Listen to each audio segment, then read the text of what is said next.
నమస్కారం. లైవ్ షోకి స్వాగతం. ముందుగా అతిథుల పరిచయం. శ్రీ కేబీజీ తిలక్ గారు, సీనియర్ పాత్రికేయులు, ప్రముఖ విశ్లేషకులు, స్వర్ణాంధ్ర పత్రిక సంపాదకులు. శ్రీ శివశంకర్ గారు, వైఎస్ఆర్ కాంగ్రెస్ పార్టీ అధికార ప్రతినిధి. ముందుగా కొన్ని ఆసక్తికరమైన వీడియోలు చూద్దాం. మరి వరద ప్రాంతం అంటే మీకు అంత కోపం వస్తుంది, మరి రెండో సెట్ ఆఫ్ లిఫ్ట్ పంపులు ఎందుకు శాంక్షన్ చేసుకుంటున్నారు? ఓకే, కొత్తగా 3 చెరువులు తవ్వుతున్నారు రాజధాని ప్రాంతంలో. మామూలుగా మనకు చెరువులు అనుకుంటే పాత రోజుల్లో ఎప్పుడో రాజుల కాలంలో కట్టిన చెరువులు. ఏదైనా గుట్టలు కొండలు ఉంటే 2 కొండల మధ్య ఒక కట్ట కడితే చాలా దాని వెనక చాలా నీళ్లు సహజ సిద్ధంగా నిలిచిపోతాయి. మనకున్న టోపోగ్రఫీ, జాగ్రఫీ దాన్ని బట్టి. ఇదేంటిది? ప్లెయిన్ ల్యాండ్, జెంటిల్ స్లోపింగ్ ఉన్న చోట మెత్తటి మట్టి పొలాలు, బ్లాక్ సాయిల్స్. జరీబ్ భూముల్లో 3 పంటలు అయితే అవన్నీ 2 పంటలు పండుతూ ఉన్నటువంటి పొలాలు. అందుకని అక్కడ ఒక రోడ్డు వేయడం కూడా ఈ బయట మన ప్రాంతాల్లో రోడ్డు వేసేదానికంటే 10 అంతలు ఎక్కువ ఖర్చు అవుతుంది. అక్కడ అంత మెత్తటి మట్టిలోంచి నీకు ఫౌండేషన్ తీసుకురావాలి. అందుకని బిల్డింగ్లకి ఎన్ని వందల అడుగులు ఫౌండేషన్ వెళ్తున్నారు ఎవరూ చెప్పడంలే, పేపర్లో రానివ్వరు, కంపెనీలు చెప్పవు. వేల కోట్ల రూపాయలు అక్కడే పోతా ఉంది వేస్ట్ అయ్యి. కొత్తగా 3 చెరువులు తవ్వుతున్నారు అని అర్థం ఉందా అండి? గవర్నమెంట్ అఫీషియల్ జీవోల్లోంచి శాంక్షన్ తీసుకున్న ఫిగర్స్ చూస్తే దాదాపు 1300 కోట్ల రూపాయలు ఈ 3 చెరువులు తవ్వడంలో ఖర్చు పెడుతున్నారు. ఇప్పుడు ఉండవల్లి అనే ఒక విలేజ్లో ఏదైతే పేరు ఏదైతే అంటున్నానో అక్కడ డ్రైనేజీ, ఇతర వసతులు రాజధానిలో భాగం అయిపోయినాయి కదా ఇవన్నీ. అవి ఈ 29 గ్రామాల్లోకి సంబంధించినటువంటి కొన్ని గ్రామాల్లో డ్రైన్స్ ఇవి అని చెప్పేసి దాదాపు 2300 కోట్లు శాంక్షన్. బడ్జెట్లో అమరావతికి శాంక్షన్ చేయించుకుంది 6000 కోట్లు. ఇవన్నీ చూసినప్పుడు దాదాపు ఒక 5000 కోట్లు ఇక్కడే కనిపిస్తున్నాయి మనకు. చెరువులు, నీళ్లు, లిఫ్టు, ఈ గ్రామాల్లో మౌలిక వసతులు అంటూ ఇవన్నీ కూడా అక్కడ రాజధాని పెట్టడం వల్ల పెట్టాల్సి వచ్చిన ఖర్చు, రాష్ట్ర ఖజానా మీద బరువు పెట్టి. అదే మంగళగిరి దగ్గర ఒక చిన్న రాజధాని కట్టుకొని ఉంటే రైతులకు ఇచ్చిన కౌలు డబ్బులతోనే రాజధాని అయ్యిండేది. రైట్, అవి వీడియోలు. అయితే ఈరోజు ఆంధ్రప్రదేశ్లో రెడ్ బుక్, టెర్రరిజం అనండి, ఇంకోటనండి, ఏ రకంగా ఉంటుందండి? చివరికి పత్రికల్లో వచ్చే వార్తల మీద కూడా, లేదా ప్రభుత్వానికి సంబంధించిన లోటుపాట్ల మీద కూడా మాట్లాడినా కూడా కేసులు పెట్టడం, పోలీసు వారు 100 కిలోమీటర్లు ప్రభుత్వ ధనాన్ని ఖర్చు పెట్టి నోటీసులు ఇవ్వడం చాలా ఆశ్చర్యంగా ఉంది. నేను 50 ఏళ్ళుగా ఈ ఫీల్డ్లో ఉన్నాను, కానీ ఎప్పుడు ఇట్లాంటి చూసినట్లుగా లేదు. నేనే కాదు, ఇప్పుడు మన తిలక్ గారు ఉన్నారు, వారు కూడా దాదాపు నాతో పాటు వయసు సమానంగానే ఎక్స్పీరియన్స్ ఉంటుంది. ఇదేంది చాలా విచిత్రమైన పరిస్థితి ఏంటంటే, మీ శాఖలో జరుగుతున్న ఆర్థిక అవకతవకలపై ప్రశ్నిస్తే కేంద్ర ప్రభుత్వం పంపిన 1120 కోట్లు ఏమైంది అని అడిగితే వైఎస్ఆర్ కాంగ్రెస్ పార్టీ రాష్ట్ర అధికార ప్రతినిధి నాగార్జున యాదవ్ గారి మీద కేసు పెట్టారంట. అలా కేసు ఎట్లా పెడతారు? దాని మీద స్థానిక సంస్థలకు వచ్చిన నిధులు విడుదల చేయకుండా డబ్బేం చేశారని అడిగినందుకు, నిధులు దారి మళ్లించారా అని అన్నందుకు, అలా అయితే ఏ శాఖ ఎంత మళ్లించారని అడిగినందుకు, ఈ షోలో ప్రశ్నించినందుకు గాను నాగార్జున యాదవ్ గారిని ఆయనకి నోటీస్ ఇచ్చి విచారణ రమ్మంటారంట. అసలు ఏంది, ఎటుపోతా ఉంది ఆంధ్రప్రదేశ్ ప్రభుత్వం? భారతదేశంలో భాగంగా వీళ్ళని, వైసీపీ వాళ్ళని చూడలేదా ఏంటి? అర్థం కాకుండా ఉంది. దీనిపై మనతో మాట్లాడటానికి నాగార్జున యాదవ్ గారు ఉన్నారు. నాగార్జున యాదవ్ గారు చెప్పండి. చాలా విచిత్రంగా ఉంది, నేనైతే ఎప్పుడు చూడలేదు ఇంత దారుణమైన పరిస్థితి. ఆ లెక్క వస్తే పవన్ కళ్యాణ్ గారు 33,000 మంది మహిళలు మిస్ అయిపోయారంటే ఎన్ని 100 కేసులు పెట్టి ఉండాలి. అట్లా చెప్పుకుంటూ పోతే చాలా ఉన్నాయి. చంద్రబాబు గారు చెప్పిన అబద్ధాలు కానీ ఇంకోటి. పైగా మీకు ఇచ్చినటువంటి నోటీసు కానీ మీకేమనిపిస్తూ ఉంది ఈ పరిస్థితి చూస్తే? మిమ్మల్ని భయపెట్టడానికైనా, లేకపోతే ప్రభుత్వంలో లోటుపాట్లు ఏమి కనపడకుండా చేయాలనా, లేదా పవన్ కళ్యాణ్ గారి అభిమానులు ఎవరైనా మీకు నోటీస్ ఇచ్చేలాగా చేశారా? అదే సార్, నాకు కూడా ముందుగా ప్యానెల్లో ఉన్నటువంటి పెద్దగా నమస్కారాలు అండి. నేను కూడా ముందు ఆశ్చర్యపోయాను. నేనేం అక్కడ పెద్దగా తప్పు మాట్లాడింది ఏం లేదు. డిసెంబర్ 16, 2024 కేంద్ర ప్రభుత్వం 1120 కోట్లు రాష్ట్ర ప్రభుత్వాలకు రిలీజ్ చేసింది స్థానిక సంస్థలకు పంపేయమని. మీరు చట్టం ప్రకారం 10 రోజుల్లోనే స్థానిక సంస్థలకి ఆ డబ్బులు పంపించాలి. మరి మీరు సెప్టెంబర్ 10, 2025 దాకా, అంటే 244 రోజుల పాటు స్థానిక సంస్థలకి నిధులు మళ్లించలేదని కేంద్ర ప్రభుత్వం మీకు లేఖ రాసింది. సో అది ఆ 2 కాపీలు కూడా చూపిస్తూ నేను టీవీ ఛానల్లో మాట్లాడాను. దానికి ఎవరెవరు మనోభావాలు దెబ్బతిన్నాయని, అతని పైన నేను అసత్య ఆరోపణలు చేశానని, దీనివల్ల రాష్ట్ర ప్రభుత్వంలో పనిచేసేటువంటి ఉద్యోగస్తుల యొక్క ఆత్మస్థైర్యం దెబ్బతిద్దని ఇవన్నీ పెట్టి పాపం కాకినాడ రూరల్ జిల్లా తిమ్మాపురం నుంచి వాళ్ళు పల్నాడు జిల్లా సత్తెనపల్లి దాకా వచ్చారు. సార్ నిజంగా మీరు కేసు పెట్టాలనుకుంటే నాకు ఒక వాట్సాప్ లో మీరు నోటీస్ సర్వ్ చేస్తే చాలు కదా, నేను విచారణకు వస్తాను, మీరు ఇక్కడ అర్జెంట్ గా రావాల్సినటువంటి అవసరం ఏంది అని అంటారు.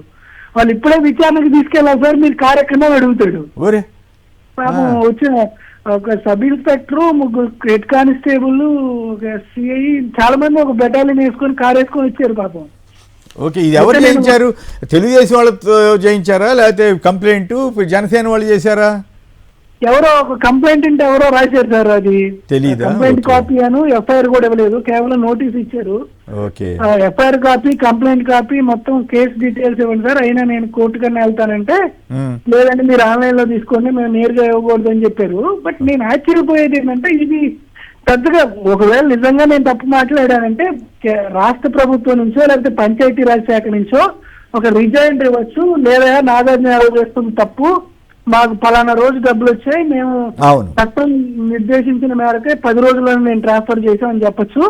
లేకపోతే 244 రోజుల పాటు ఈ నిధులు ఎక్కడికి పోయి ఏ శాఖకు బదిలీ చేసాం, దానికి గల కారణాలు ఏంటన్నా చెప్పచ్చు. లేదు నిజంగా నేను తప్పు మాట్లాడాను, ప్రభుత్వమే కేసు పెట్టచ్చు. అంతేకాకుండా దీన్ని పొలిటికల్ చేసి ఎవరో తెలుగుదేశం పార్టీనో జనసేన పార్టీ కార్యకర్తలతోనో కేసులు పెట్టించి పాపం పోలీసు ఉద్యోగం చేయాల్సిన వాళ్ళని 4-5 టీంని తయారు చేసి సత్తెనపల్లి దాకా పంపించి ఎవరిలో భయభ్రాంతులు గురి చేయాలనేటువంటి ఆలోచన చేయడం అనేది ఇప్పటికైనా తెలుసుకోకుండా ఉంటే మంచిది. ఇది కరెక్ట్ పద్ధతి కాదు. ఎన్ని కేసులు పెట్టినా ఏం చేసినా కూడా మళ్ళీ మేము మాట్లాడడానికి సిద్ధంగా ఉన్నాం. అన్ని డాక్యుమెంట్ మీరు మాట్లాడింది గవర్నమెంట్ లో జరుగుతున్న విషయాల మీద కదా. ఆ లెక్క వస్తే జగన్ గారి గవర్నమెంట్ మీద ఈనాడు, ఆంధ్రజ్యోతి ఎన్ని అబద్ధాలు రాశాయో నేను రోజు ఇక్కడ కూర్చొని చెప్పలేదు వచ్చేవాడిని కదా.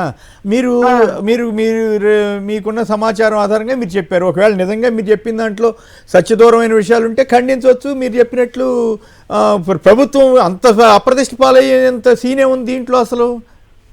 సార్ సింపుల్ సార్, దాన్ని అసలు మనం అబద్ధం చెప్పాల్సిన పనేం లేదు. ఒకటి కేంద్ర ప్రభుత్వం ఇచ్చిన డబ్బులు ఇచ్చిన ట్రాన్సాక్షన్ కాపీ చూపించాం, కేంద్ర ప్రభుత్వం రాష్ట్ర ప్రభుత్వానికి రాసినటువంటి రాశాము. అవును, ఇంకే పత్రికల్లో కానీ ఇంకెవరు కానీ ఇటువంటి సంబంధించిన వ్యాసాలు విమర్శలు ఎక్కడ చేయలేదా సార్? ఈ రోజు కూడా రాశారు కదా సార్, ఈ రోజు కూడా ప్రజాశక్తిలో 4th కాలం ఐటమ్ వచ్చింది. స్థానిక సంస్థలని నిధులు లేకుండా వాటిని దివాలా తీస్తున్నారని ప్రజాశక్తిలో 4th పేజ్ లో కాలం ఇచ్చారు. మరి ఇప్పుడు ప్రజాశక్తి వాళ్ళ మీద కూడా కేసు పెడతారా ఈ లెక్కన? ఎవరి మీద సార్ ఇందు కావడం లేదని సందేహం అన్నట్లు ఎవరి మీదైనా ఎప్పుడైనా ఏ విధమైనటువంటి కేసు అయినా పెట్టాలి. వచ్చిన పోలీసులు కూడా బాధపడుతున్నటువంటి పరిస్థితులు ఉన్నాయి ఈ రాష్ట్రంలో. అంటే లోకేష్ గారి రెడ్ బుక్కే కాదు, మా దగ్గర కూడా ఇంకో బుక్ ఉందని పవన్ కళ్యాణ్ గారికి సంబంధించిన వాళ్ళు ఎవరైనా ఇట్లా చేస్తున్నారా? చాలా తమాషాగా ఉంది ఇదంతా సార్. అందుకే సార్ రాష్ట్ర ప్రజలందరికీ విజ్ఞప్తి చేస్తుంది ఏంటంటే, ఎవరో ఫేస్బుక్ లో పోస్ట్ పెట్టారనో, ట్విట్టర్ లో ట్వీట్ వేశారనో, మరొకటి వేశారనో అని వారికి ఏదో వేరే వేరే కారణాలు ఆపాదించి వాళ్ళని సోషల్ సైకోలని దాదాపుగా 1300 మందికి ఏదో కేసు పెట్టారు. ఇప్పుడు పంపించే వీడియోలో ఎవరన్నా చూడండి, మాట్లాడిన దాంట్లో ఏమాత్రం అసభ్యత లేదు. అంతా చర్చపరంగా ఒక ప్రజాస్వామ్య ధోరణిలోనే చర్చ జరిగినప్పుడు కూడా కావాలని భయభ్రాంతులకు గురి చేయాలని తెలుగుదేశం పార్టీ కానీ పవన్ కళ్యాణ్ గారిని పెడుతున్నటువంటి వీటిపైన మేము వెనుకడి చేసేంత ప్రసక్తి లేదు. ప్రజాస్వామ్యయుతంగా ఈ ప్రభుత్వం పైన ఖచ్చితంగా అన్ని రకాలైనటువంటి వేదికల మీద ప్రశ్నిస్తూనే ఉంటాం. ఇటువంటి సిల్లీ కేసులతో వైఎస్ఆర్ కాంగ్రెస్ పార్టీలో ఎవరిని కూడా వెనకడుగు వేయలేరు. ఈ కేసుతో పాటు డబుల్ డిజిట్ కేసు అయింది సార్, 10 కేసులు అయినాయి మొత్తానికి 22 నెలల కాలంలో. కాబట్టి చాలా తమాషాగా ఉంది. తమిళనాడులో పాపం ఇట్లాంటి ఏం చేయకపోయినా కూడా డిఎంకే ఓడిపోయింది, తండ్రి కొడుకులు ఇద్దరు. ఇక్కడ ఏపీలో ఇంత అరాచకంగా జరుగుతూ ఉంటే మరి ఇలా ముగ్గురు పాలన ఇట్లా అయిపోతుందా? చాలా బాధ అనిపిస్తుంది. ఏమిటి చంద్రబాబు గారు ఇంత సీనియర్ అయ్యండి, ఈ గతంలో ఇంత అధ్వానంగా ఎప్పుడు ఆయన చేశారని మా బోటాళ్ళం ఎవరు అనలా, కానీ ఈ టర్మ్లో ఇంత అప్రతిష్ట తెచ్చుకుంటున్నారు ఏంటో. మరి ఎవరి వల్ల తెచ్చుకుంటున్నారో, చివరికి పవన్ కళ్యాణ్ గారు, లోకేష్ గారి వల్ల ఆ పరిస్థితి వచ్చిందా లేకపోతే ఆయన కూడా ఒప్పుకుంటున్నాడా అనేది అర్థం కావట్లేదు. తిలక్ గారు మీకేమనిపిస్తుంది? ఇలాంటి కేసులు ఎప్పుడైనా విన్నామా మనం? ఇది అధికారం పోతుందనే భావన, అభద్రతాభావంతో చేసే పనులు తప్ప మరొకటి నేను అనుకోవట్లేదు. ఇప్పుడు నాగార్జున యాదవ్ గారు డిబేట్ లో చూశాను నేను. సాధారణంగా నాగార్జున యాదవ్ గారు డాక్యుమెంట్ ఏదో పట్టుకొచ్చి మాట్లాడతారు తప్ప వేగ్గా మాట్లాడు. అలాంటిది ఆయన చెప్పింది ఏంటి, సెంట్రల్ గవర్నమెంట్ నుంచి వచ్చిన ఫండ్స్ ఆ కాపీ చూపించారు. 244 రోజుల పాటు పంచాయతీలకు వెళ్ళలేదు, ఆ డబ్బులు ఎక్కడికి పంపించారని అడిగారు. చెప్పొచ్చు, దానికి క్లారిఫికేషన్ ఇవ్వచ్చు. ఇలా అనుకుంటే ఈ నిధులు మళ్లించారని చెప్పి ఎలక్షన్ ముందు అపోజిషన్ లో ఉండగా పవన్ కళ్యాణ్ గారు చాలా ఆరోపణలు చేశారు పంచాయతీ రాజ్ మీదే. మరి అప్పుడు కేసు పెట్టాలి కదా. అట్లాగే మీకు సాక్షాత్తు నరేంద్ర మోడీ గారు పోలవరం ఏటీఎం గా వాడుకున్నారు చంద్రబాబు నాయుడు గారు అన్నారు. ఈ రోజు వరకు దానికి సమాధానం చెప్పట్లేదు తెలుగుదేశం పార్టీ. కేసు పెట్టాలి కదా. ఇంకా కొన్ని ఉదాహరణలు చెప్తాను నేను, చాలా కటువుగా ఉండేవి. జడా శ్రావణ్ కుమార్ గారు ఏం ఆరోపణ చేశారు? ఆయన పవన్ కళ్యాణ్ గారికి ప్రతి నెల పేమెంట్ అవుతుంది అన్నారు. ఖండించారా? అందువల్ల పైగా ఇప్పుడు పోలీసులు కేసు నోటీస్ ఇచ్చేప్పుడు వాడు ఎవడో కంప్లైంట్ ఇచ్చాడు, ఇస్తే ప్రాథమిక విచారణ జరిపారా? అసలు మీకేం సంబంధం? అది మీకేం సంబంధం? ఏ రకమైన క్రైమ్ అది? ప్రాథమిక విచారణ జరిపారా? ఇది అబద్ధమా, అవాస్తవమా, వాస్తవం ఉందా అనేది ప్రాథమిక విచారణ జరిపారా? అసలు జరపకుండా కేసు ఎట్లా రిజిస్టర్ చేస్తారు? అది అసలు కేసు ఏమిటి? అసలు అందులో కేసు ఏముంది? ప్రభుత్వాన్ని అప్రతిష్టాలు చేయడం ఏముంది? అవును, ఏమిటో చాలా విచిత్రంగా ఉంది పోలీస్ డిపార్ట్మెంట్ పనితీరు కూడా. ఈ రకంగా పనిచేయడం వలన వాడు ప్రభుత్వానికి మేలు చేస్తున్నారని పోలీస్ డిపార్ట్మెంట్ ఎవరైనా అనుకుంటే ఇది వాళ్ళ ప్రమాయిక, మనం ఏం చేయలేము.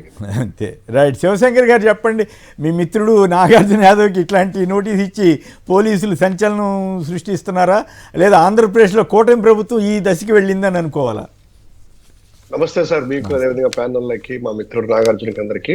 ఇప్పుడు ఎంత ఘోరమైనటువంటి పరిస్థితి అంటే, ఈ రోజు ప్రభుత్వంలో జరిగే లోపాలను ఎత్తి చూపించేసి డాక్యుమెంటరీ పరంగా ఏదైతే కేంద్ర ప్రభుత్వం మీకు నోటీసులు ఇచ్చిందా లేదా, 240 రోజులు ఆ యొక్క నిధులు మీరు డైవర్ట్ చేసుకున్నారా లేదా, తర్వాత వడ్డీతో సహా కట్టమన్నారా లేదా, ఇదిగోండి రాష్ట్ర ప్రభుత్వం యొక్క లేఖ, ఇదిగో కేంద్ర ప్రభుత్వం పంపించినటువంటి లేఖ అనేటువంటిది ప్రభుత్వ అధికారిక పత్రాలను తీసుకొని వచ్చేసేసి ప్రభుత్వాన్ని ప్రశ్నించినందుకు, ప్రజలకు ఎక్స్పోజ్ చేసినందుకు దీని మీద అసలు నోటీసులు ఏంటి? ఏమని అన్నారా? ఒకవేళ నిజంగా ఇది తప్పైతే కేంద్ర ప్రభుత్వం అలా రాయలేదు, లేక ఇది వచ్చేసి ఫేక్ లేఖనో, లేకపోతే ఇంకా నిధులు లేవు, రాష్ట్ర ప్రభుత్వానికి ఏదైనా ఫేక్ లేఖలు మీరు క్రియేట్ చేశారు, ఇలాంటిది ఏదన్నా ఉంటే ఇదిగో దానికి సంబంధించిన ప్రభుత్వ అధికారుల నుంచి దానికి సంబంధించిన రిజాయిండరీ ఏదన్నా ఇవ్వాలి. నిజంగా ఇలా జరగలేదు, అలా జరగలేదు అనేటువంటి ప్రభుత్వం నుంచి ప్రతి డిపార్ట్మెంట్ నుంచి కూడాను పత్రికల ప్రముఖంగా ప్రచురించే విధంగా నోట్ అనేటువంటి తయారు చేసి. అయితే ఈ నోటీసులో పలానా కేసు అని రాసినట్లేరు, పలానా ఇష్యూని ఎవరో కంప్లైంట్ చేశారు, దాని మీద విచారణ నమోదు చేసాము, మేము విచారణలో భాగంగా మిమ్మల్ని ముద్దాయిగా గుర్తించడం అయిందని ఏ కేసు ఏంటో ఏమీ లేకుండా మరి అదే కేసు వివరాలు అందులో పొందపరచలేదు సార్. అక్కడికి వచ్చినటువంటి మిత్రుడు నాగార్జున ద్వారా తెలిసింది ఏంటంటే, పోలీసులు అడిగినప్పుడు ఎందుకయ్యా నన్ను అలా చేస్తారంటే, సార్ ఫలానా దాంట్లో అన్నారు, ఆ ఎఫ్ఐఆర్ పత్రాలు మాకు ఇవ్వండి అని అంటే, కంప్లైంట్ సంబంధించినటువంటి ఎవరు ఇచ్చారో ఇవ్వండి అంటే, అవన్నీ కూడా మేము ఇవ్వలేము, మా దగ్గర లేదు, అక్కడికి విచారణ రండి, లేదా ఆన్లైన్ లో రండి. ఆన్లైన్ లో బెటర్. మీరు అన్నట్టు ఇప్పుడు తీసుకెళ్లేసి ఈ కంప్లైంట్ ఆధారంగా, ఈ నోటీస్ ఆధారంగా ఇంకో కేసో ఫైల్ చేసేసి అచ్చం ఎక్కడా కూడా ఇప్పుడు ట్రాన్స్పరెన్సీ లేదు. ఏదైతే ఉన్నారో ఇదిగో ఎఫ్ఐఆర్ ఇలా ముద్రించాము, ఎఫ్ఐఆర్ ఆన్లైన్ లో పెట్టేటువంటిది లేదు. ఇప్పుడు ఎఫ్ఐఆర్ ఆన్లైన్ లో దొరకట్లేదు. అక్కడికి వెళ్ళిన తర్వాత రెడీగా పెట్టుకోవడము, ఆ మెజిస్ట్రేట్ ముందు వెళ్లే ముందరగానో అది తీసుకుని ఎఫ్ఐఆర్ కాపీలు అనేటువంటిది ఇస్తున్నారు. ఎందుకంటే ముందే ఇస్తే కోర్టుకు వెళ్తారో, లేదా ఆంటిసిపేటెడ్ బెయిల్ తెచ్చుకుంటారో, క్లాస్ పిటిషన్లు వేస్తారో, కోర్టులో కూడా ఎన్ని కూడా నిలబడవు కదా. ఇంత ఎట్లా వేశారయ్యా కేసుకి ఎఫ్ఐఆర్ ఎలా పెట్టారనేటువంటిది పోలీసులు అక్షింతలు పడతాయి అనేటువంటి ఉద్దేశంతో వాళ్ళు పెద్దల ఒత్తిళ్లకు లొంగి ఇలా తీసుకెళ్లేసి విచారణ ఇచ్చాము, స్టేషన్ దగ్గర పౌరుల చట్టబద్ధమైన హక్కుల్ని ప్రభుత్వమే కాలు రాస్తే, పోలీసులే ఇట్లా చేస్తే ఇక ఈ ప్రజాస్వామ్యం ఆంధ్రప్రదేశ్లో ఎవరు కాపాడాలి? ప్రజలకు రక్షణ ఏమిటి? చాలా దారుణంగా ఉంది. మాబోటాలకైతే ఓ రకంగా కళ్ళమ్మట నీళ్లు తిరిగే పరిస్థితి క్రియేట్ చేస్తున్నారు చంద్రబాబు గారి ప్రభుత్వంలో. ఎంత దుర్మార్గం అంటే సార్, వీళ్ళు చేసేటువంటి నీచమైన పనులు. ఈ విధంగా నిజంగా ప్రభుత్వాన్ని ప్రశ్నించినందుకు అధికారిక లెక్కలతో ఇలా చేస్తుందే దీని కేసులు పెడుతున్నారే. తెలుగుదేశం పార్టీ వాళ్ళందుకు నిన్న కూడా బరి తెగించేసి ఏదో ఒకటి జగన్మోహన్ రెడ్డి గారి మీద ఇంటర్నేషనల్ డాన్ అని చెప్పి కొల్లం గంగిరెడ్డి డాక్యుమెంటరీ అని చెప్పి అఫీషియల్ గా సైకో అంటూ, లేకపోతే గొడ్డలి పార్టీ అంటూ విచ్చల విడిగా మాట్లాడడమే కాకుండా వీళ్ళ ఫేస్బుక్ లో, ట్విట్టర్ లో, అఫీషియల్ దాంట్లో ఈ రోజు పెట్టి తిరుగుతున్నారు. మీరు చేసేటువంటి బేస్లెస్ దానికి, మీరు క్యారెక్టర్ అసాసినేట్ చేయడానికి విచ్చలవిడిగా ఒక పార్టీ అధ్యక్షుడి మీద, మాజీ ముఖ్యమంత్రి మీద మా పార్టీ మీద గొడ్డలి పార్టీ అని ఇంకోటి అంటున్నారే. ఇంత నీచంగా మీరు మాట్లాడుతూ మీరు మా మీద కేసులు ఇదంతా కూడా మీరు రాష్ట్రంలో కేసు పెట్టే తీసుకోరు కదా, అది సమస్య. ఇది నిన్న చాలా కూడా విచిత్రమైన పరిస్థితి మా ఆంధ్రప్రదేశ్లో. గ్రీవెన్స్ మాకు సంబంధించిన గ్రీవెన్స్ అధ్యక్షుడు నారాయణమూర్తి గారు అనేసి తాడేపల్లి పోలీస్ స్టేషన్ లో దాదాపు 40 నుంచి 45 కేసులు పెడితే ఒక్కటి కూడాను రాయలేదు. మళ్ళీ వెళ్ళేసి అన్ని కూడా సమరీ తీసుకెళ్లేసి అయ్యా మేము పై అధికారులకు చెప్పాల్సి వస్తుంది, ఎందుకు మా కేసులు కనీసం కేసు ఫైల్ అయినట్టు కూడా చూపించండి అంటే కదా పక్కన తీసుకొని డాక్యుమెంట్లు పక్కన పెడుతున్నారు. దాని గురించి ఒక పోరాటం చేస్తున్నాం. కేసులు కట్టండి అయ్యా బాబు, ఎవిడెన్స్ ఇదిగోండి, ఆధారాలు ఇదిగోండి అని ఎవిడెన్స్ చూపించినా కూడా కేసులు కట్టేటువంటి పరిస్థితి లేదు. వాళ్ళేమో బేసిలైజ్ తీసుకు మీరు అన్నట్టు 33,000 మంది కనిపించలేదు అని వాలంటీర్ల మీద అబాండాలు వేశారే, ఒక్కటి కూడా కాదన్నారే. ఎన్ని కేసులు పెట్టాలి పవన్ కళ్యాణ్ గారి మీద? ప్రతి ఒక్క సభ్యుడు 2,70,000 మంది వాలంటీర్లు అందరూ కూడా వెళ్ళి ఇదిగో ఆయన మీద కేసులు పెట్టాలా, సుమోటగా కేసులు రాయాలనా? ఒకవేళ నిజంగా ఇటువంటిది బేస్లెస్ ఆర్గ్యుమెంట్ చేసినందుకే ఆయన ఈ రోజు విత్ బేస్ చేస్తున్నా కూడా మీరు కక్ష సాధింపులు ఏంటి? పైగా చాలా అన్యాయం. ఖచ్చితంగా నోటీస్ ఇచ్చేటప్పుడు పలానా కంప్లైంట్ పలానా ఆరోపణ వచ్చింది అని చెప్పాలి కదా. చెప్పకుండా అక్కడికి వెళ్తే లాయర్ని తీసుకెళ్తే అప్పటికప్పుడు ఏం మాట్లాడతారు, ఏం ఆధారాలు చూపించాలి? ఇదో చాలా విచిత్రమైన పరిస్థితి ఈ పోలీస్ వ్యవస్థ. మరి ఇట్లా ఎందుకు అవుతుందో గౌరవ ఎస్పీ గారు ఐపీఎస్లు ఐఏఎస్లు చేసిన వాళ్ళు ఐపీఎస్లు చేసిన వాళ్ళు ఇటువంటి కేసులు పెడితే వాళ్ళకి అది ఆత్మకన్నా ఇది ఉండాలి కదా. రైట్, ఖచ్చితంగా వాళ్ళు కూడా సార్ పోలీస్ అధికారులు కూడాను చేసేటువంటి నిజంగా ఏదన్నా ఎవిడెన్స్ అలాంటి జరిగితే కరెక్ట్గా ఉంటే చెప్పొచ్చు. కేసులు పెడితే తప్పులేదు, చట్టపరంగా ఎదుర్కొంటాము తీసుకుంటాము. కానీ అన్యాయంగా అక్రమంగా వాళ్ళకేం చదువుకున్న వాళ్ళే కదా, పోలీసులు కూడాను ఓతు తీసుకున్న వాళ్ళే కదా, అన్బయాస్డ్ గా చేస్తాము, చట్టాన్ని కాపాడతాము, రాజ్యాంగాన్ని కాపాడతాము అనేసి ప్రమాణాలు చేసి వచ్చిన వాళ్ళే కదా. ఆ ప్రమాణాలు కూడా లేకుండా ప్రభుత్వ ప్రజల సొమ్ముతనే కదా, మీకు ఇచ్చే శాలరీలో మాది కూడా కాంట్రిబ్యూషన్ ఉంటది కదా. మీరేం ప్రభుత్వమో లేకపోతే ఇంకా పవన్ కళ్యాణ్ గారు చంద్రబాబు నాయుడు గారు వాళ్ళ ఇంటి నుంచి మీరు జీతాలు తీసుకోవట్లేదు. దయచేసి గుర్తు పెట్టుకోండి, న్యాయాన్ని కాపాడండి. ఒకవేళ లేనప్పుడు అయితే కనుక అది మీ మీదకే తుట్టుకుంటుందని క్లియర్ కట్ గా మేము వార్నింగ్ ఇస్తా ఉన్నాం. రైట్, ఏదేమైనా ఇటువంటి పద్ధతులు మార్చుకుంటే మంచిది అనేది మాత్రం మా వైపు నుంచి కూడా విజ్ఞప్తి. తెలక్ గారు చెప్పండి కంప్లీట్. ఇప్పుడు ప్రజాశక్తిలో వార్త వచ్చింది ఒక వారం రోజుల క్రితం, నిధులు మళ్లింపు జరిగింది, 6 నెలలకి జీతాలు లేవని. కరెక్టే వచ్చింది కదా. జీతాలు లేవు. దానికి సమాధానం చెప్పకుండా వాళ్ళకి జీతాలు ఇవ్వకుండా ఇబ్బంది పెడుతూ ఇటువంటి పరికమాల పనులు చేయడం వల్ల ఉపయోగం ఏంటి? అవును, ఇంకోటి రేణిగుంటలో ఇందాక నేను ఒక వార్త చూశానండి. రేణిగుంటలో పంచాయతీ ఆఫీస్ ముందు 6 నెలలుగా జీతాలు రావట్లేదని ఒక పారిశుద్ధ్య కార్మికురాలు తాళం వేసి నిరసన చెప్పిందంట. మరి అది అటువంటి వాటి మీద రెస్పాండ్ అవ్వాలి కానీ ఇదేంది మీరు అది అడుగుతారా ఇది అడుగుతారా అని మరి దానికి ఏం సమాధానం చెప్తారు? సార్ పత్రికలు రోజు బోర్డుని వస్తాయండి, రాజకీయ నాయకులు చాలా ఆరోపణలు చేస్తారు, ఈ కోర్టులో వేసుకోవాలి తప్ప ఈ పోలీస్ కేసు సంబంధం. చాలా దురదృష్టకరమైన వాతావరణం ఏర్పడతా ఉంది దీనివల్ల. అప్రతిష్ట కాదు ఇప్పటి వరకు రెడ్ బుక్ పేరు మీద చంద్రబాబు గారికి లోకేష్ గారికి అప్రతిష్ట అనుకుంటే నేను కూడా వెనక ఎక్కడ పడిపోకూడదని చెప్పి పవన్ కళ్యాణ్ గారు కూడా ఈ లైన్లోకి వచ్చి పరువు పోగొట్టుకునే పరిస్థితిలాగా అనిపిస్తా ఉంది. దయచేసి పవన్ కళ్యాణ్ గారు మీ ఈ రాజకీయాలు ఈ విషయాల మీద మీకు ఎంత అవగాహన ఉందో తెలియదు కానీ ఇటువంటి వాటిని ఎంకరేజ్ చేయొద్దని మాత్రం మా విజ్ఞప్తి. అంతకంటే లేదు సార్, మీరు అన్నట్టు ఇదే పంచాయతీరాజ్ డిపార్ట్మెంట్ సంబంధించింది. ఈ రోజు పత్రికలో కూడా ప్రజాశక్తిలో 2 ఏళ్ల నుంచి పంచాయతీలు నిధులు కేటాయించక కనీసం అక్కడ ఉన్నటువంటి పంచాయతీ పన్నులు 1000 కోట్లు కలెక్ట్ చేశారు కదా, 7.5 లక్షల రూపాయలు యావరేజ్ గా పంచాయతీకి వచ్చింది, పంచాయతీకి ఇవ్వలేదు. అదే విధంగా దేశంలో పంచాయతీ ఇండెక్స్ ఏది బాగుందని తీసుకున్నట్లయితే రాష్ట్రం నుంచి ఒక్క పంచాయతీ కూడా A+ గ్రేడ్ లో లేదు. ఏ గ్రేడ్ లో జస్ట్ 500 ఉన్నాయి, 590. మిగతా వాళ్ళు రాశారు శివశంకర్ గారు, వాళ్ళు రాశారు మీరు చదువుతారా అని మీ మీద కూడా కేసు పెడతారేమో చూడండి. అదే ఉంటుంది. ఇంకోటి సార్ ముఖ్యమైనటువంటి మీరు అన్నట్టు పంచాయతీ తిరుపతి జిల్లా రేణిగుంట మేజర్ పంచాయతీలో ఒక పారిశుద్ధ కార్మికురాలు జీతం 8 నెలల నుంచి మాకు ఇవ్వలేదని చెప్పిచ్చేసి పంచాయతీ గేట్ తాళం వేసేసి బయటనే కూర్చుంటే తోటి పారిశుద్ధ కార్మికులు కూడా కూర్చొని వాళ్ళకి సంఘీభావం తెలిపించేసి ఈ రోజు ఉంది. కానీ ఇంతవరకు దాని మీద లేదు. కాదు ఆ పారిశుద్ధ్య కార్మికురాల మీద ఎదురు కేసు పెట్టుకుంటుంటే అదే 10,000 అట్లా అయిపోయింది ప్రభుత్వంలో. నరేంద్ర మోదీ గారు కానీ స్వచ్ఛాంధ్ర వాళ్ళ డ్రెస్సులు వేసుకొని స్వచ్ఛాంధ్రకి వెళ్తే కనుక ఏదో వేసుకొని ఇలా చేత పట్టుకొని మేము పారిశుద్ధ కార్మికులతో ఉన్నాం. చంద్రబాబు నాయుడు గారు అదే వేషం వేస్తున్నారు. కనీసం పారిశుద్ధ కార్మికులకి న్యాయం చేయలేరా? వేరే అంశాల్లో చూద్దాం ఏం జరుగుతుంది. తెలక్ గారు సంక్షిప్తంగా చెప్పండి. వేరే అంశాలు ఆంధ్రప్రదేశ్లో వారం రోజుల క్రితం వార్త వచ్చింది, 50,000 మంది కాంట్రాక్ట్ అవుట్ సోర్సింగ్ ఎంప్లాయీస్ ఉన్నారు ఈ రాష్ట్రంలో, వాళ్ళకి ఎక్కడున్నారో ఎవరికి తెలియట్లేదు. అవును. జీతాలు మాత్రం రెగ్యులర్ గా వెళ్తున్నాయి. అర్థం పర్థం లేని వార్త. ఎక్కడున్నారో తెలియకుండా జీతం ఎట్లా వెళ్తుంది దాని మీద ఉంటాయి కదా పెట్టలా.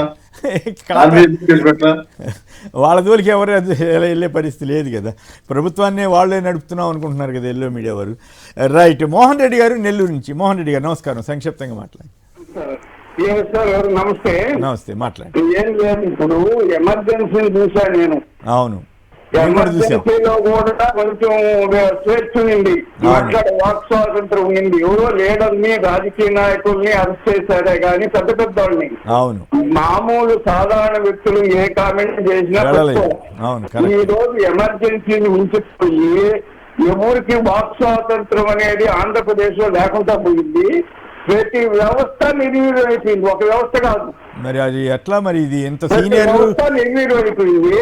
పరిస్థితి చూస్తే ఎవరైనా సాధారణ వ్యక్తులు ఓటర్ని మాట్లాడమంటే భయపడుతున్నారు.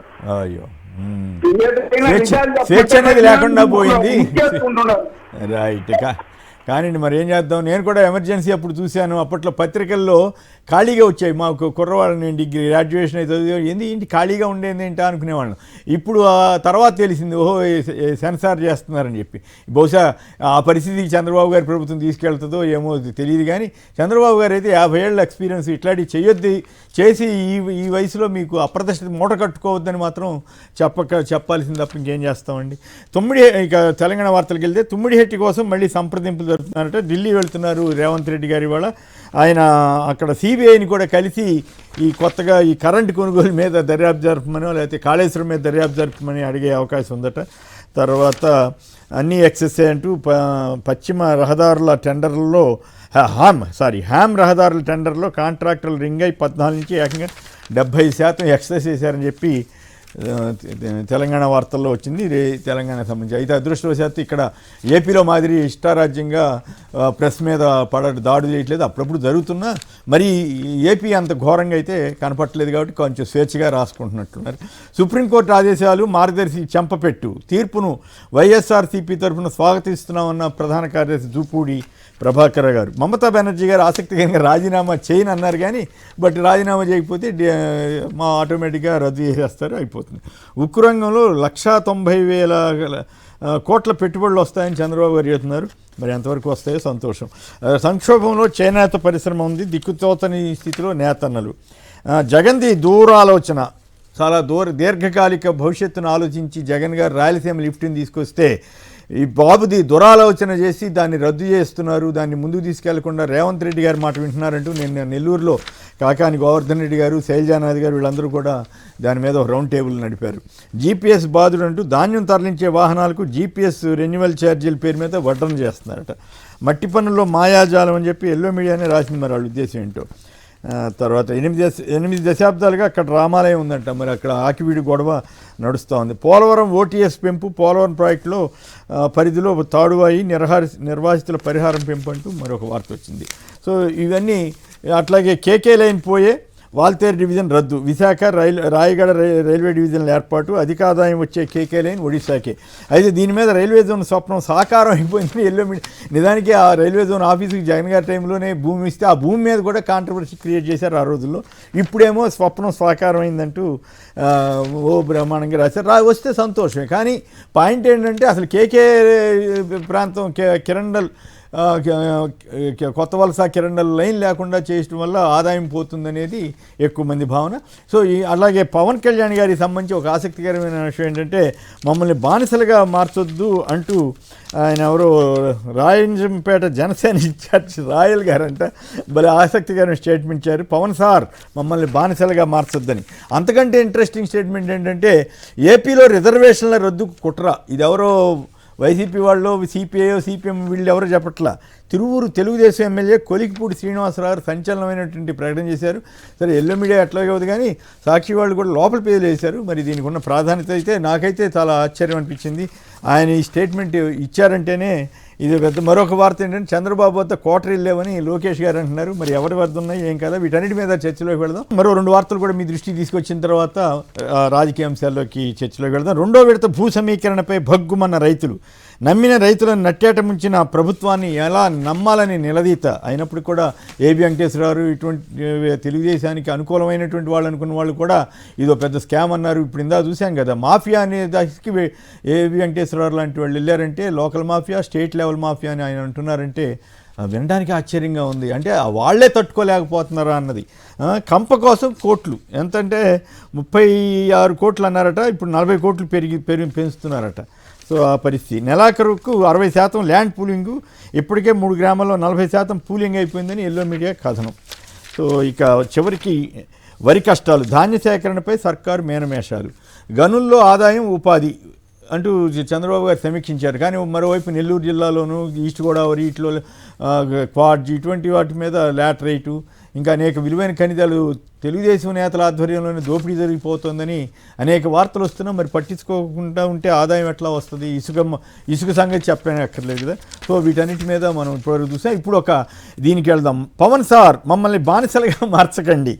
ఈయన రాజంపేట జనసేన ఇన్ఛార్జి హరి రాయల్ గారంట చాలా ఆసక్తికరమైన స్టేట్మెంట్ ఇచ్చారు, మీడియాలో ప్రముఖంగా వచ్చింది. అవునా కాదా తిలక్ గారు చెప్పండి, మమ్మల్ని బానిసలుగా మార్చకండి అని ఆయన అంటున్నారు. నేను వీడియో ఇప్పుడే చూశాను కాబట్టి అది మొత్తం చూశాను, నేను కూడా ఇప్పుడే చూస్తున్నాను. ఆయన సరళి కరెక్టేనా? 2 నేనైతే కరెక్ట్ అనుకోవట్లేదు. 2 అయితే విజయ్తో పోల్చి ఇప్పుడు అందరూ కూడా ఈ రకమైన వ్యాఖ్యలు చేస్తున్నారు కదా, దీనిపైన మీ విశ్లేషణ ఏమిటి?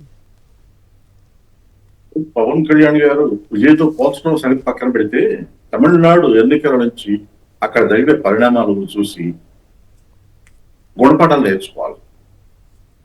60 సంవత్సరాలుగా పాతుకుపోయిన ద్రవిడ ఉద్యమం నుంచి వచ్చినటువంటి పార్టీలని ఒకటి వేళతో పెగలించి అధికారంలోకి వచ్చిన పార్టీ అని.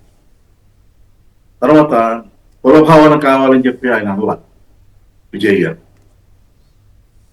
మతాన్ని తీసుకురాల. ఆంధ్రప్రదేశ్ లో జగన్ గారికి 24 గంటలు మతం అంటగట్టానికి ప్రయత్నం చేస్తున్నారు. తమిళనాడులో విజయ్ గారి మతం గురించి ప్రస్తావన కొంతమంది చేసినప్పుడు కూడా అది ఇక్కడ జరుగుతున్నట్టుగా లేదు.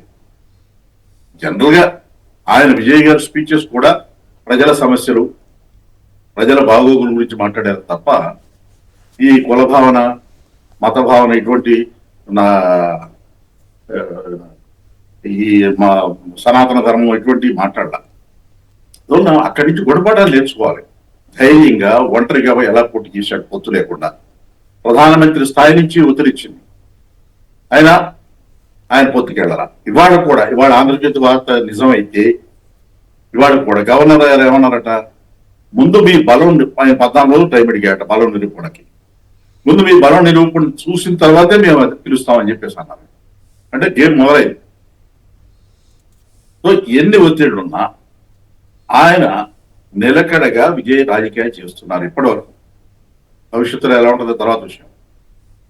అలాగే ఎన్ని రకాల ఒత్తిడి హాస్యాస్పదంగా ఉన్నాయంటే, ఒక పార్టీ పేరు కూడా బయటకు వచ్చింది. ఓ పార్టీ వాళ్ళు 4 సీట్లు ఉన్నాయట. వాళ్ళు మద్దతు ఇవ్వాలంటే ఆ పార్టీ నాయకుడు మా ఆవిడికి డిప్యూటీ సీఎం ఇస్తే తన మద్దతు ఇస్తామన్నారు. ఇట్లాంటివన్నీ ఉంటాయి. అయితే 50 సీట్లున్నా 70 సీట్లున్నా డిఎంకేకో ఏడీఎంకో ఆయన మద్దతు తీసుకుంటే ఇంతకంటే ఎక్కువ షరతులు వస్తాయి. అందువల్ల ఆయన చిన్న పార్టీల వైపు వెళ్తున్నాడని నేను అనుకోవాలి. కాబట్టి అక్కడి గురించి గుణపాఠాలు తీసుకుని మనం ఏం చేయాలి, ఎట్లా చేయాలి ప్రభుత్వంలో అనేది ఇప్పటి వరకు ఆయన ప్రశ్నించడం లేదు సరి కదా. ఎవరైనా ప్రశ్నిస్తే ఊరుకోను అని పార్టీ నుంచి బహిష్కరిస్తున్నారు. అది కదా పెద్ద విచిత్రం. ప్రశ్నించడానికి పార్టీ పెట్టానని చెప్పి మనిషికి పార్టీలో ఎవరైనా ప్రశ్నిస్తే బయట సస్పెండ్ చేస్తున్నారు లేదా బహిష్కరిస్తున్నారు, మాట్లాడటానికి వీల్లేదు అంటున్నారు. మీ పార్టీ ఇన్ఛార్జి మహిళా నేత ఇంట్లో బెడ్రూమ్ లో కెమెరాలు పెట్టారని చెప్పి తెలుగుదేశం వాళ్ళు ఆరోపణ చేసినా కానీ నువ్వు మాట్లాడదంటే ఎందుకు ఇంకా పార్టీ ఎదిగా పార్టీ తెలుగుదేశంలో విలీనం చేసేయండి. శుభ్రంగా ఆ పార్టీ మద్దతు ఇచ్చేసి ఆ పార్టీ విధానాలే మా విధానాలని చెప్పేయండి. విడిగా ఎందుకు? 15 ఏళ్ళు చంద్రబాబు నాయుడు గారు ముఖ్యమంత్రిగా కావాలన్నారు. ఎట్లాగో ఆయన విధానాలను ఎవరు క్వశ్చన్ చేయకూడదు అంటున్నారు. ఎవరైనా క్వశ్చన్ చేస్తే సస్పెండ్ చేస్తామంటున్నారు. కాబట్టి అందరూ విలీనం చేసేయండి, గొడవ లేదు కదా. ఇవాళ మీరు కులభావన కావాలని ఎలక్షన్ ముందు అన్నారు. ఇవాళ మీ కులంలో ఎంత వ్యతిరేకత వస్తుందో మీకు అర్థమవుతుందో అసలు ఎప్పుడన్నా మీరు సమీక్షించుకున్నారు అసలు? ఇప్పుడు ఇందాక మాట్లాడిన కాదు ఆయన ఆ జనసేన నాయకుడు కూడా చెప్తున్నాడు, పార్టీ నాయకులతో ఆయన సంప్రదింపులు జరపడు, మాట్లాడు. డైరెక్ట్ గా వచ్చేసి వేదిక మీద కూర్చొని ఉపన్యాసం చెప్పడం తప్ప, ఆయన డయాస్ మీద ఆయన పక్కన నారాయణ మనోహర్ గారు తప్ప ఇంకెవడం ఉంటాకి లేదు. అంటే ఇప్పుడు అందరూ తప్పుపడుతున్నారు కానీ ఇప్పుడు విజయ్తో పోల్చి మరి తెలుగుదేశం పార్టీ కూడా ఒంటరిగా వెళ్ళట్లేదు కదా, మరి చంద్రబాబు గారిని ఎవరు ఏమనరే, అది ఆయన వ్యూహం తెలివితేటలని అంటున్నారు కానీ మరి పవన్ కళ్యాణ్ గారిని కూడా తెలివితేటలని ఎందుకు అనుకోకూడదు? ఒకటి. రెండు, సరే అయినప్పటికి కూడా ఇప్పుడు గత ఎన్నికల సమయంలో ఒక 50 సీట్లను అడగమంటే కూడా భయపడ్డాడు కాబట్టి ఇప్పుడు ఆయన విమర్శ ఎదుర్కొంటున్నాడేమో. అట్లాగే సీఎం సీట్ షేరింగ్ అడగాలని బీజేపీ చెప్పిందని ఆ రోజుల్లో వార్తలు వచ్చాయి. అవేవి అప్పుడు భయపడ్డాడు కాబట్టి ఇప్పుడు విమర్శలు ఎదుర్కొంటున్నారా అనేది ఒక పాయింట్. పోలిక కాదండి, విజయ్ గారితో పవన్ కళ్యాణ్ పోల్చట్లేదు. ఈయన ఎన్నికలకు ముందు కొన్ని వార్తలు వచ్చినాయి, సలహా ఇచ్చాట, ఒంటరిగా ఎడబాగా ఓడిపోతావు, నువ్వు బీజేపీతో పొత్తు పెట్టుకోని. ఇలాంటి పనులు చేయబట్టే విమర్శలు వస్తాయి. ఇప్పుడు చంద్రబాబు నాయుడు గారికి తమిళనాడులో 21 నియోజకవర్గాలను 22 నియోజకవర్గాలను తెలుగు వాళ్ళు ఉన్నారు, పర్టికులర్ గా మా కమ్యూనిటీ ఉంది అని చెప్పి ఎన్నికల ప్రచారానికి వెళ్ళారు. ఆయన తిరిగిన చోట ఎన్ని చోట్లకి ఇచ్చారు అది చెప్పాలి కదా. పైగా తమిళంలో రాసుకుని సరే అందులో భాషలో ప్రొనౌన్సియేషన్ తేడాలు వచ్చినాయి. ఆయన ఎన్ని మాట్లాడినా ఓట్లు రాలేదు కదా. ఇవాళ పవన్ కళ్యాణ్ కంటే చంద్రబాబు నాయుడు గారి కంటే విజయ్ రాజకీయంగా పటిష్టమైన దమ్మున్న నాయకుడని ప్రూవ్ అయింది. సో మోడీ గారు ఏమాత్రం అవకాశం ఉన్నా వీళ్ళిద్దరిని వదిలేసి ఆయనే పట్టుకుంటాడు కదా. ఎందుకంటే 15 ఏళ్లుగా బీజేపీ అధికారంలో ఉన్నప్పటికీ కూడా ఈ రోజు కూడా చిన్న రాష్ట్రాలైనా చిన్న పార్టీలైనా ఫైనల్ గా మాట చెప్పండి. ఇప్పుడు జనసేన ఒత్తిడి అంటే క్యాడర్లో కానీ నేతల్లో కానీ విపరీతమైన ఒత్తిడి ఉంటుంది పవన్ కళ్యాణ్ గారి మీద. మరి ఇప్పుడు ఆయనకి మీరు ఇచ్చే సలహా ఏమిటి? ఆయనకి సలహాలు ఎవరికి ఆయన తీసుకునే పరిస్థితుల్లో లేడండి, ఎవరిని అడగడం కూడా. తీసుకున్నది అభిప్రాయం చెప్పరాదా? అసలు కాదండి, ఆయన పట్టించుకోవడం. రెండోది ఒత్తిడి ఉంటుందంటారా? ఎవరితో మాట్లాడితే కదా ఆయన మీద ఒత్తిడి ఇచ్చేది. అంతేనా? గొడవలు మాట్లాడు ఇంకా మీద ఒత్తిడి ఏముంటుంది? సో మీరు సలహా ఇవ్వడానికి కూడా ఇష్టపడలేదు, సిద్ధం అవట్లేదు. మనం అయాచితంగా మాట్లాడితే మనం ఫూల్ అవుతాం తప్ప ఉండదండి. సో అడగకుండా సలహా ఇవ్వకూడదు అనేది ఒక సూత్రం ఉంది, సో దాన్ని పాటిస్తారు మీరు. రైట్. జయప్రకాష్ గారు విజయవాడ నుంచి. జయప్రకాష్ గారు నమస్కారం, మాట్లాడండి సార్. గుడ్ మార్నింగ్ అండి. నమస్కారం, మాట్లాడండి. ఇప్పుడు పవన్ కళ్యాణ్ కి విజయ్ కి కంపారిజన్ లేదండి. ఇద్దరికి ఒకటి ఏంటంటే వాళ్ళు బేసిక్ గా ఫిలిం యాక్టర్స్, అంతకన్నా ఇంకేం లేదు. బట్ ఎవరి స్ట్రాటజీ వాళ్ళది, ఆయన స్ట్రాటజీ అది, ఆయన పవన్ కళ్యాణ్ స్ట్రాటజీ అది, ఆయన స్ట్రాటజీ అది. You cannot compare both. ఒక విధంగా మాట్లాడంటే ఇప్పుడున్న ఇండియాలో ఉన్న సిచ్యువేషన్, బీజేపీ చేస్తున్న institution demolition through election commission. ఇప్పుడు బీజేపీని పట్టుకున్నోడే గెలుస్తాడు, ఇంకెవడు గెలవడు ఫ్యూచర్ లో. ఆ పరిస్థితి వచ్చేసిందా? Next operation Punjab and Telangana చూడండి. తెలంగాణలో సౌత్ ఇండియాలో నెక్స్ట్ ఆపరేషన్ తెలంగాణ మొత్తం డిలిమిటేషన్ అనేది ఏదో ఒకటి చేస్తారు. రోడ్ డిలీట్ చేసా జరిగితే ఇప్పుడు చూడండి అక్కడ ఏం జరిగింది. బెంగాల్లో 3% గ్యాప్ అండి, 4% గ్యాప్. కరెక్ట్ గా 4% డిలీట్ అయిన 27 లక్షల మంది తీశారు, 6 లక్షల మందిని యాడ్ చేశారు. 32 లక్షల మంది డిఫరెన్స్ ఆఫ్ ఓట్లు ఇద్దరికి. చూద్దాం మరి మమతా బెనర్జీ గారికి అయితే మమతా బెనర్జీ గారి పాలన మీద కూడా చాలా విమర్శలు వచ్చినాయి కదా. అది ఉండదు, దానికే బీజేపీ కొంత పెరిగింది సార్. ఈ last 4%, 5% gap election commission push వల్లే. ఓకే. ఎలక్షన్ కమిషన్ ఇష్యూలో ప్రధానంగా ఆంధ్రాలో జరిగిన ఎక్స్పీరియన్స్ అయిన చూసిన తర్వాత వాళ్ళ విమర్శలకు ఆస్కారం ఇస్తున్నారు. మరి దాని క్లారిటీ ఇంతవరకు పరకాల ప్రభాకర్ లాంటి వాళ్ళు ఎంత గట్టిగా నిలబడినా మాట్లాడినా కూడా ఎవరు రెస్పాండ్ అవ్వకపోవటం అనుమానాలకి దారితీస్తుంది. దానివల్లే పశ్చిమ బెంగాల్ ఇటువంటి వాటి మీద కూడా అనుమానం వస్తుంది. రాహుల్ గాంధీ గారు కూడా పశ్చిమ బెంగాల్ విషయంలో మాట్లాడారు కానీ ఏపీ దగ్గరికి వచ్చేసరికి ఆయన ఎందుకో మాట్లాడట్లేదు. ఇక్కడికి వచ్చేసరికి బీజేపీ, టీడీపీ అందరితోటి ఆయన ఫ్రెండ్షిప్ చేస్తున్నాడో ఏం పాడు. రైట్. శివశంకర్ గారు, మునిస్వామి గారు బెంగళూరు నుంచి సంక్షిప్తంగా మాట్లాడు. Muniswamy garu. Guruswamy sir. Sorry Guruswamy, please. అందరికి నమస్కారం sir. Please. Vijay powerful star, Pawan Kalyan powerful star అని మనం అంటున్నాం సార్, అది వాస్తవం. కానీ పవన్ కళ్యాణ్ కి పక్క క్యాండిడేట్ లేదు సార్. నేను నా పార్టీ రావాలా, నేను ఒకసారి కాకుండా రెండోసారి అయినా ఎదగాల, నా కార్యకర్తలు ఎదగాల అనే స్టాండర్డ్ లేదు. ఒకసారి సనాతన అంటాడు, ఒకసారి ఏమేమో చెబుతా ఉంటాడు, ఏమో ఊగిపోయి మాట్లాడి నిజం మాట్లాడిపోయి తప్పు మాట్లాడుతుంటాడు. ఓకే. విజయ్ అట్ట కాదు సార్, ఉన్నదాని మీద జాగ్రత్తగా అందరినీ, అన్ని కులాలు, అన్ని మతాలని క్యాండిడేట్ గా చేసుకొని వచ్చింది. అందరినీ గౌరవంగా పలకరించడం కానీ, మర్యాద పలకరించడం కానీ. ఇందా చూశాను ఆయన పాట పాడిన తీరు చూస్తే భలే ఆశ్చర్యం వేసింది. అంత బాగా పాడతారా, పాటలు పాడతారా సంగతి కూడా మనది. అంటే అవన్నీ కళాకారుడి లక్షణాలు అవన్నీ కూడా. ఇక్కడ సార్, ఇక్కడ తమిళ వాళ్ళు మాకు దగ్గరలో చాలా మంది పరిచయాలు ఉన్నాయి సార్. ఓకే. మేము అడిగితే ఏమంటారు తెలిసినా, 60 ఏళ్ళు 70 ఏళ్ళు మించుకున్న పార్టీ వాళ్ళని ఎందుకు చూడాలి, ఒకసారి ఇతను కూడా చూద్దాము. అది అంటే ఆ స్థాయిలో పవన్ కళ్యాణ్ గారు కూడా కొంచెం పద్ధతిగా, రీజనబుల్గా, మంచిగా ఒకే మాట కట్టుబడి ఉంటే ఆయన కూడా పేరు వచ్చి ఉండేదేమో. కానీ దురదృష్టవశాత్తు ఆయన అనేక మాటలు మార్చడం వీటి వల్ల నష్టపోయి ఉంటారు. నష్టపోయి ఆయనకేం వ్యక్తిగతంగా ఆయనకేం నష్టం జరగల, పార్టీ క్యాడర్కి ఏమన్నా ఇది. ఆయన అయితే ఉప ముఖ్యమంత్రి అయ్యాడు కదా, హ్యాపీగానే ఎంజాయ్ చేస్తున్నారు కదా. ఉప ముఖ్యమంత్రి అయ్యేది, ముఖ్యమంత్రి అయ్యేది పెద్ద ఇది కాదు సార్.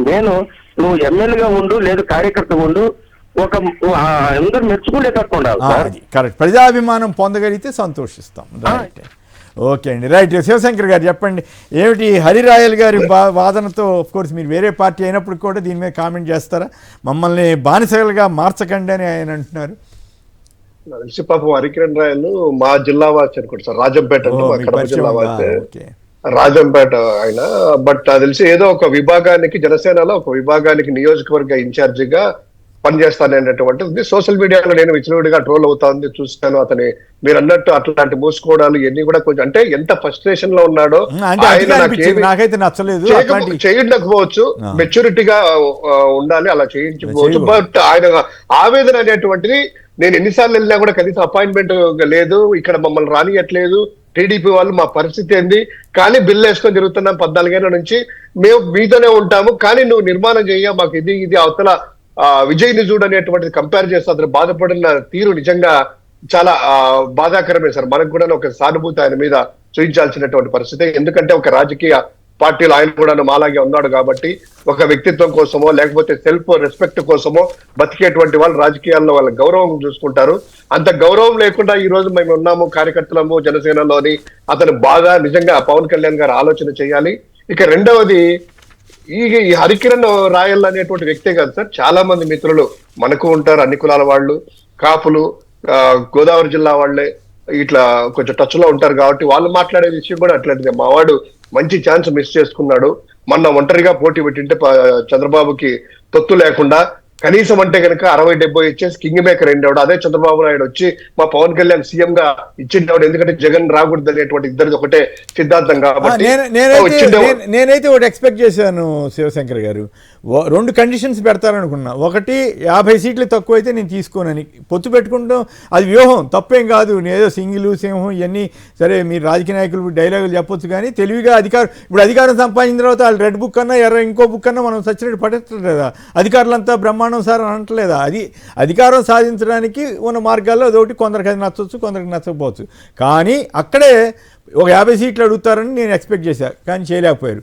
సీఎం షేర్ తీసుకోండి అని జనసేన వాళ్ళంతా మొత్తుకుని చెప్పారు. నాకు తెలిసి బీజేపీ వాళ్ళు కూడా అదే సలహా ఇచ్చినా కూడా ఆయన భయపడిపోయాడు. 21 సీట్లు తీసుకుని దాంట్లో మళ్ళీ 10 సీట్లు చంద్రబాబు గారు చెప్పిన వాళ్ళకి, తెలుగుదేశం నుంచి వచ్చిన వాళ్ళకి అక్కడ ఆ యొక్క ఒక స్థిరమైన అభిప్రాయం కానీ, ఒక ధైర్యం కానీ, ఒక ఆలోచన విధానం కానీ లేకుండా పోయింది. అదే విజయ్ గారికి అనుకోండి, అసలు ఆ గొడవే లేదు. ఆయన చేయదలుచుకుని చేశాడు, ఎవరేమన్నానండి నా పద్ధతి ఇది అన్నాడు, ఆ ప్రకారం ముందుకెళ్ళాడు. ఆ తేడా అయితే కనపడలేదు. మీరు అనేది కరెక్టే సార్. అప్పుడు కూడా అన్నారు కనీసం అంటే 2 ఏళ్ళు సీఎం లేదా 1 ఇయర్ సీఎం ఇవ్వాలన్నా కూడా ఆ రోజు ఖచ్చితంగా వాళ్ళు యాక్సెప్ట్ చేసి ఉండేవాళ్ళు. 60-70 సీట్లు అయినా కూడా ఇవ్వడానికి సిద్ధంగా. అంటే లోకేష్ గారు ఒప్పుకోవాలి, ఏ మాట కాబట్టి అది కూడా ఒప్పుకోవాలి మనం. లోకేష్ గారు అయితే నో అన్నారు, అట్లాంటిది ఏమి ఉండదని చెప్పారు. అయినా కూడా పవన్ కళ్యాణ్ గారితే తప్పు అవుతుంది కదా. రైట్. అదే ఇది ఈ విధంగా మొత్తానికి ఏంటంటే ఒక మంచి అవకాశాన్ని అనేటువంటిది ఆయన మిస్ చేసుకుంటున్నారు. ఆయన స్వతహాగా ఆలోచన నిర్ణయాలు లేదు, ఇది ఒక బ్రాంచ్ లాగా. మీరు అన్నట్టు ఇందాక తిలక్ గారు అన్నారు అనుకుంటాను, ఆ పార్టీలో కలిపేసిన 15 ఏళ్ళు ముఖ్యమంత్రిగా ఆయన్నే చూడాలన్నప్పుడు ఒకటి సార్, లక్ష్యం ఏంటి? ముఖ్యమంత్రి అనేటువంటి లక్ష్యం ఒక రాజకీయ పార్టీ పెట్టిన తర్వాత అవ్వాలి అన్నారు, మీరు ఓట్లు వేస్తే కదా అన్నారు, కాపులు అన్నాయండి నాకు అన్నారు, ఎన్ని అన్నారు. సో ఒకటి, ఆయన 15 ఏళ్ళు ఇలాగే డిప్యూటీ సీఎం అక్కడికి ఇస్తారు కదా. జగన్మోహన్ రెడ్డి గారు చేశారు, 5 మందిని డిప్యూటీ సీఎం చేశారు జగన్మోహన్ రెడ్డి గారు. అదే కాపులకి డిప్యూటీ సీఎం గారు 2 చేశారు. మన ఏలూరు నుంచి వెళ్ళినటువంటి ఆళ్ళ నాని గారిని కావచ్చు, కట్టు సత్యనారాయణ గారిని కావచ్చు, డిప్యూటీ సీఎం చేశారు. అంటే పార్టీలో దానికోసమే ఇలా చేయాల్సిన అవసరం లేదు కదా అనేటువంటిది ఒకటి. ఇక రెండోది, మీరు అన్నారు కదా సార్ సింగిల్ గా ఇది అనేటువంటి రాజకీయాల్లో సార్, ఒకటి ఈ రోజు ఎవరు అవునన్నా కాదన్నా కూడా హిస్టరీ తీసుకుంటే సార్ దక్షిణ భారతదేశంలో మొదటిసారి పార్టీ పెట్టి పొత్తు లేకుండా ఫైట్ చేసేసి సీఎం కూర్చోలో ఎన్టీఆర్ ఎన్టీఆర్ ఎన్టీఆర్ అని మొన్నటి వరకు అన్నారు. తర్వాత ఎంజీఆర్ అన్నారు. ఇప్పుడు ఒక విశ్లేషణ ఒకటి చూశాను ఇందాకే, నార్మల్ గా ఒకటి అనాలిటికల్ పరంగా చెప్తున్నాను. ఎన్టీ రామారావు గారు పార్టీ పెట్టినప్పుడు కమ్యూనిస్టుల అస్తిత్వం కోల్పోయారు, అక్కడక్కడ ఉన్నారు, కాంగ్రెస్ పార్టీ ఒక్కటే ఉంది. ఆ పార్టీ వ్యతిరేకత మీద పోటీ పెట్టి అతను సీఎం అయ్యారు. ఇక రెండవది ఎంజీఆర్ కూడాను ఆ డిఎంకే నుంచి బయటకు వచ్చేసి ఆ టైంలో కొట్లాడి వేరే పార్టీలు లేవు కాబట్టి వచ్చారు.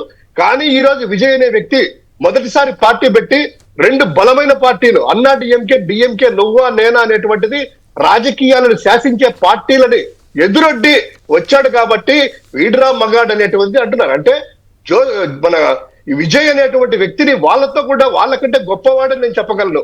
ఎన్టీ రామారావు గారి కంటే, ఎంజీఆర్ గారి కంటే ఈ టైంలో ఇటువంటి సిచ్యువేషన్స్ లో Bharatiya Janata party pan India అంతా కూడా పాగాయనేటువంటి రుచిలో. ఇక రెండవది జగన్మోహన్ రెడ్డి గారు పొత్తు అనేటువంటిది ఈ రోజు సార్ చరిత్ర తీసుకుంటే కనుక చంద్రబాబు పొత్తు లేకుండా బయటకు వెళ్ళాడు. మీరు అన్నారు మంచి ప్రశ్న గారు ఇందాక, మరి చంద్రబాబు ఒంటరిగా వెళ్ళాడని. చంద్రబాబు గారు చేతులు ఎత్తేసారు సార్, ఆయన ఎప్పుడు కూడా ఒంటరిగా వెళ్ళలేడు. అందరూ పవన్ కళ్యాణ్ గారిని అంటే అన్యాయం కదా, మరి చంద్రబాబు గారు కూడా వెళ్ళట్లేదు కదా. భారతీయ జనతా పార్టీ కూడా అనేక చోట్ల పోయి అక్కడ ఎవరు దొరుకుతారని చూస్తుంది కదా. అదే సార్, ఇప్పుడు జనసేన అభిమానులంతా కూడా పవన్ కళ్యాణ్ వాళ్ళు ఏమంటున్నారంటే, మనం ఒంటరిగా పోవడానికి పవన్ కళ్యాణ్ మీకు ధైర్యం లేదు కదా, చంద్రబాబుకి అసలే పిరికి ఆయన ధైర్యం లేదు, నువ్వు మొండిగా నిలబడితే నీ పార్టీ మన పార్టీకి మద్దతు ఇస్తాడు కదా, మన ముఖ్యమంత్రి అవుతాం కదా అనేటువంటిది. మాకు ఇంత శాతం ఓట్లు ఉన్నాయి, మాకు ఇన్ని సీట్లు ఇవ్వండి కూడా అడగలేకపోయాడు. అది అక్కడ వీక్ అయిపోయింది. లేదు సార్, ఖచ్చితంగా పవన్ కళ్యాణ్ అనే వ్యక్తికి కానీ కాపుల్లో కానీ, ముఖ్యంగా ఎందుకు కాపులు అంటున్నామంటే ఇప్పుడు హరికిరణ్ రాయల్ లాంటి వాళ్ళందరూ కూడా వాళ్ళు ఓన్ చేసుకున్నారు పాపం ఏ విధంగా అయినా కూడా అని చెప్పి. ఈ రోజు వాళ్ళలో వచ్చినటువంటి ఈ యొక్క బాధ అనుకోండి, లేదా తిరుగుబాటు జెండా అనుకోండి, ఎందుకంటే ఓపెన్ గా వచ్చి ఫేస్బుక్ లో అలా పెడుతున్నారంటే పవన్ కళ్యాణ్ మీద అభిమానంతోనే. ఖచ్చితంగా అభిమానంతోనే ఉంటది కదా. ఆత్మగౌరవం కోసం వాళ్ళు ఆ ఉనికి కోసం పోరాడుతున్నట్లుగా ఉంది జనసేన కేడరు. పవన్ కళ్యాణ్ గారి మీద ఒత్తిడి ఉంటది. పవన్ కళ్యాణ్ గారి అభిమానుల్ని ఆ ఓట్లని కాదని చెప్పి వెళ్ళలేరు కాబట్టి భవిష్యత్తులో అయినా కూడాను విజయ్ లాగా ఆయన కూడాను ఒంటరిగా వచ్చేసేసి ప్రజల అభిమానులు చూరకొనాలనేటువంటిది మేము కూడా ఆయనకి ఒక రాజకీయ పార్టీలో ఉన్నటువంటి చెప్తాం. ఈలోగా తెలుగుదేశంలో ఎన్ని మార్పులు జరుగుతాయో ఇంకెవరో వస్తారు. పవన్ కళ్యాణ్ గారు పోతున్నటువంటి ఇమేజ్, తమిళనాడు పరిణామాల తర్వాత పోతున్న ఇమేజ్ ని బిల్డప్ చేసుకోవాలంటే ఆయన ఒక పని చేయాలి. 2 సంవత్సరాలు పూర్తయింది తెలుగుదేశం పార్టీ. మిగిలిన 2.5 సంవత్సరాల్లో పవన్ కళ్యాణ్ ముఖ్యమంత్రి చేస్తే జనసేన పరువు నిలబడదు. అడిగే సాహసం చేస్తారా అనేది ఒక సందేహం. ముఖ్యమంత్రి చంద్రబాబు ఉండాలనుకుంటారు కదా సార్, సెలెక్ట్ గారు.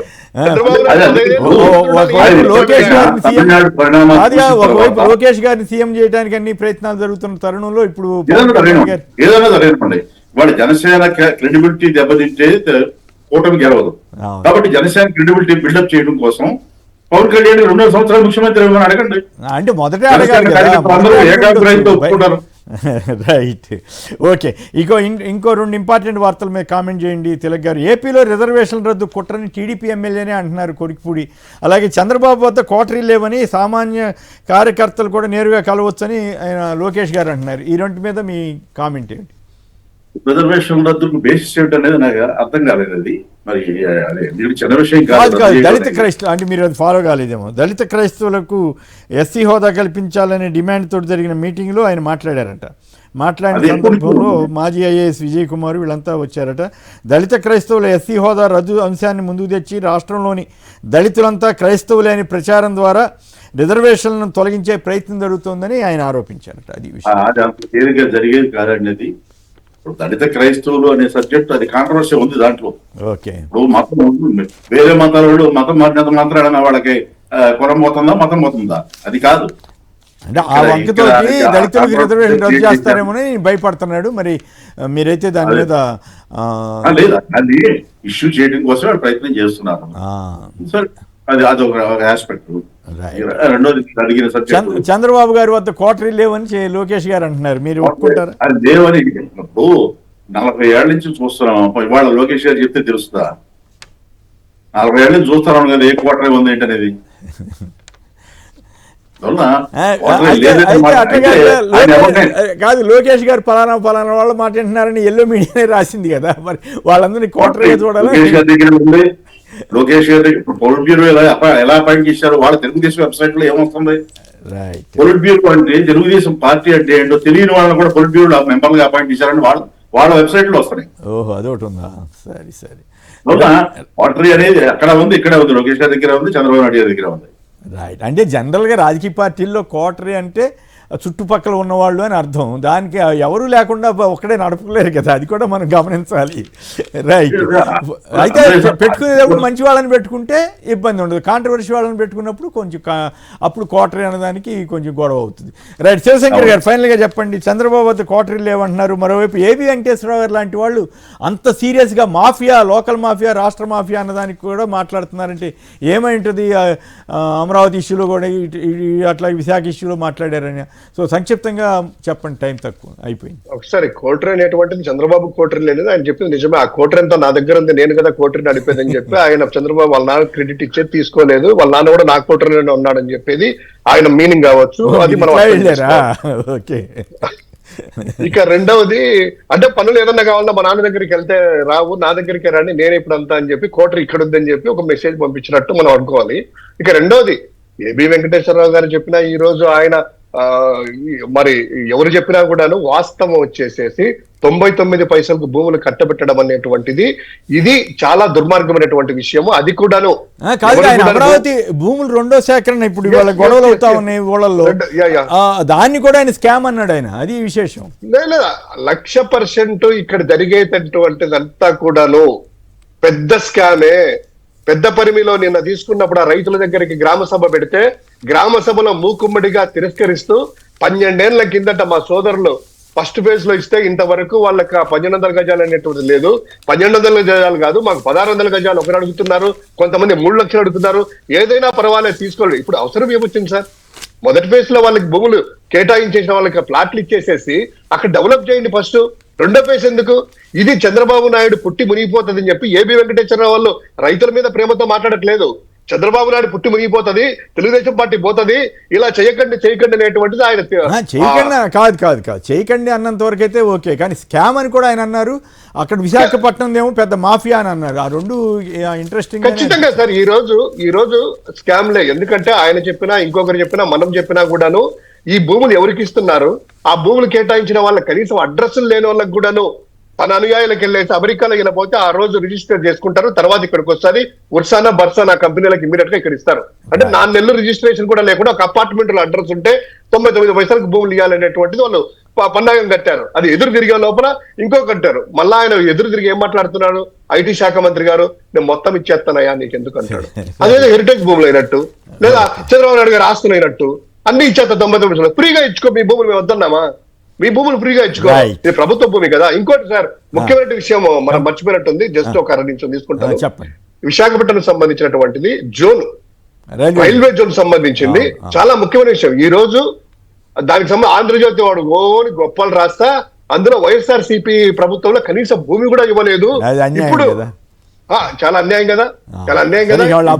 ఉంటది కదా, భూమి ఇవ్వడమే కాకుండా వైఎస్ఆర్ కాంగ్రెస్ పార్టీ ప్రభుత్వంలో ఉన్నప్పుడు ఖచ్చితంగా కేకే లైన్ అనేటువంటిది ఈ జోన్ లో ఉండాలి. విశాఖ జోన్ లో ఆ కొత్త వలస కిరిండల్ జోన్ ఉంటేనే అక్కడ ఉన్నటువంటి కోల్ గానీ లేదా మైనింగ్ గానీ లేకపోతే ఐరన్ ఓర్ గానీ బాక్సైట్ గానీ ఇవన్నీ కూడా రవాణాతోనే వస్తుంది ఆదాయము.